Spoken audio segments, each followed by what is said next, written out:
My name is Ben Dowling and I'm the Strategic Director of Unloc Learning Limited, which is a small social enterprise based in Portsmouth. And I was also one of the co-founders a few years ago in 2012. I was born in Portsmouth, brought up in Portsmouth, and went to local schools, went to Morgan's Way Infant School, Meon Junior School and Milton Cross Secondary School, which is now Milton Cross Academy. So I had a really positive experience at school. I was very lucky to have a core group of friends, which I still have now, which were all very supportive, but I owe a lot to two teachers in particular. To my history GCSE teacher, and that's where my passion for history came from. I went on to do a degree in modern history and politics, and I also owe a lot to my A-level politics teacher, who introduced me to the world of politics and what that meant for communities out there, my neighbours, my friends, my immediate family, and that's where my passion for politics comes from, which is why my degree ended up being both history and politics, and has also helped to fuel my engagement in young people being able to have their say and make a difference.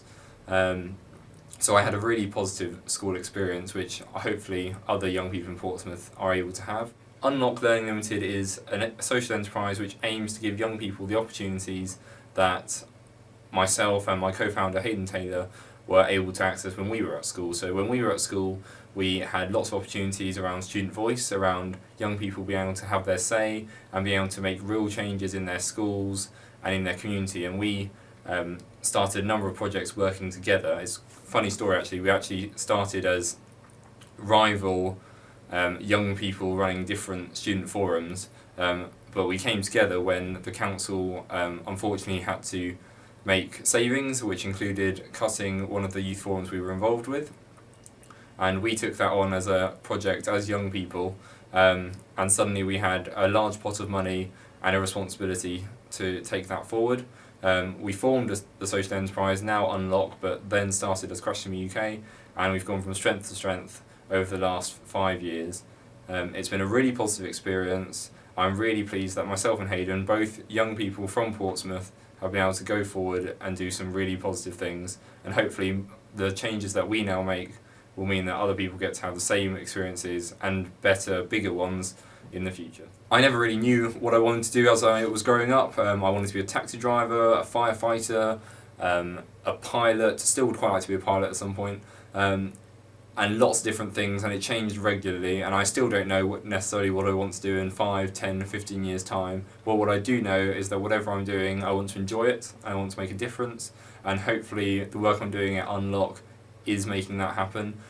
Currently we run an enterprise academy, and part of that work means that young people are now starting up their own businesses, more so than they did before, which is a really positive thing, because not only does that mean young people go forward and start new businesses, but it means that there'll be businesses which create jobs for other young people in the future. So that's a really positive move, and hopefully the work that Unloc's doing means that that kind of work can continue year on year into the future in the city.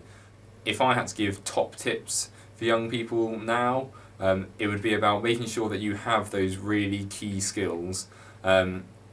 People are saying it all the time, but we mustn't forget how important it is to have key skills like communication, leadership, teamwork, motivation, and core IT and literacy skills. I cannot emphasise enough how important it is that you are able to go forward, and if somebody asks you to write a small paragraph or a report or a blog, that you have those skills and are able to do that. And those are the core things I'd say that people need to focus on whilst at a younger age.